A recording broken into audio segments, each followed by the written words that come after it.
Hi everyone, welcome to SAS lecture. So आज करने वाले हम restructuring the data. So how do we restructuring the data in a SAS? The term of restructuring, also called transposing, means to take a data set with one observation per subject and convert data in many observations per subject or vice versa. सो हमारे पास ये programme है, इसको हम run करेंगे अपने SAS studio पे। SAS studio पे वहाँ पे से पहले से डेटा हमने क्रिएटेड है। So let's see the data with help of proc print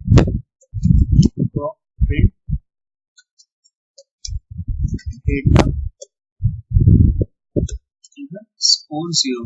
I get the data score 0 with help of import command, then run.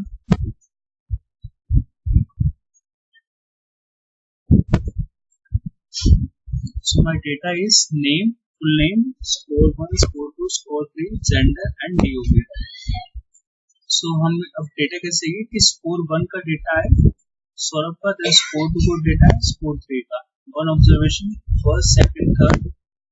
फिर गौरव शर्मा का डेटा है तो स्कोर 2 स्कोर 3 है। सो हमें डेटा ऐसे चाहिए। सो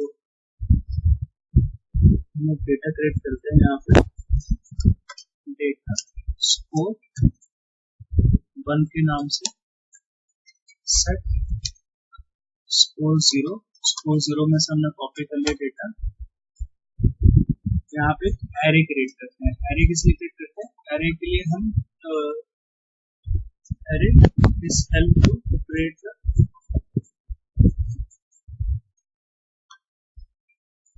एक एरे क्रिएट कर रहे हैं। इसके अंदर हम स्कोर के नाम से उसके अंदर 3 वेरिएबल स्टोर करेंगे। तो हमारे 3 वेरिएबल है इसमें, जो है score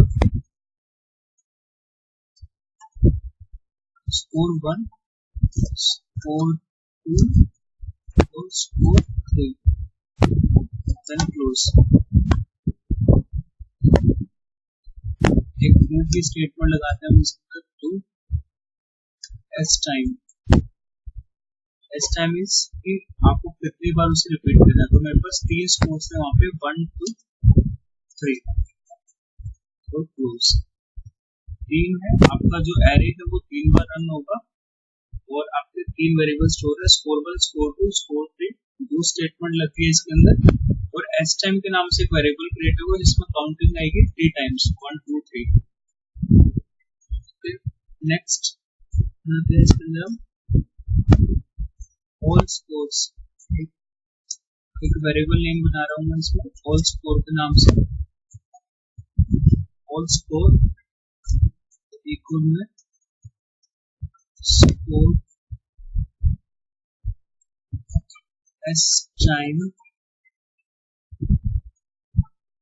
then close and if all score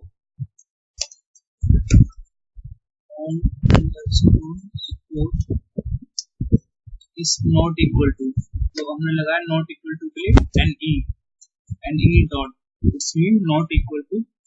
then अगर वो blank नहीं है then output not negative, sorry that's mean not negative, आपका 0 नहीं है then output दे दे उसका। output स्टेटमेंट किस लिए यूज करते हैं? फॉर क्रिएट द आउटपुट और ईच लाइन। आपको किसी भी लाइन का आपको आउटपुट देना तो आप उसके साथ में एक आउटपुट का स्टेटमेंट लगा सकते हो एंड वो आपको शो करेगा आउटपुट उसका। Then output and and command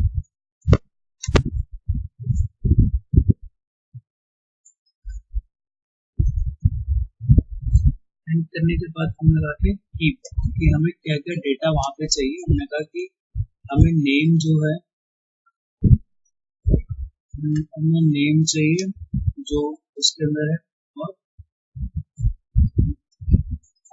student ID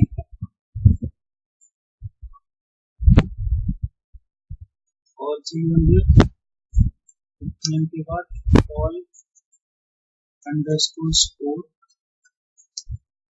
और स्कोर एस टाइम, जो हमने एस टाइम के नाम से अपना वो चाहिए, देन क्लोज, देन रन।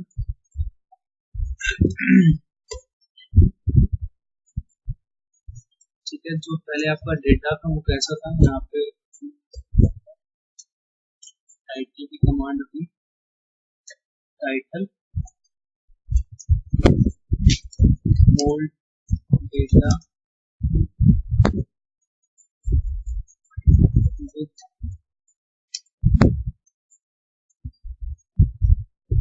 1 पर ऑब्जर्वेशन,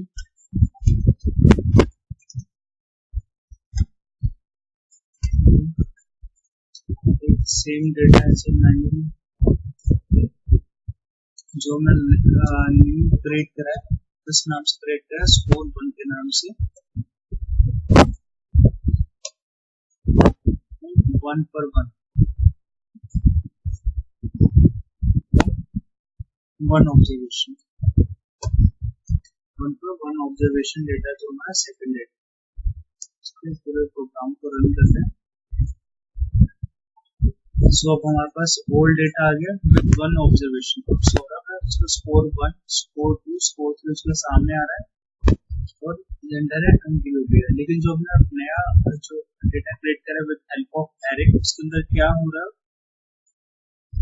आपका नेम है, उसके बाद एस टाइम है, क्यों कितनी बार आया, फर्स्ट टाइम आया तो फर्स्ट हो गया और स्कोर 39, सेकंड टाइम आया सौरभ, सेकंड टाइम स्कोर आया उसका 47, सौरभ थर्ड टाइम आया उसका 70, नेक्स्ट इज गौरव, गौरव का फर्स्ट टाइम डेटा आया इज 39, सेकंड टाइम आया 87 और थर्ड आया 26। तो आपका 1 पर 1 ऑब्जर्वेशन, आपका एक ऑब्जर्वेशन के सामने सिर्फ एक ही डेटा है, यहाँ पे था 1 पर मैनी ऑब्जर्वेशन, यहाँ पे आपका एक डेटा था उसके सामने मल्टीपल्स आपके स्कोर सारे थे।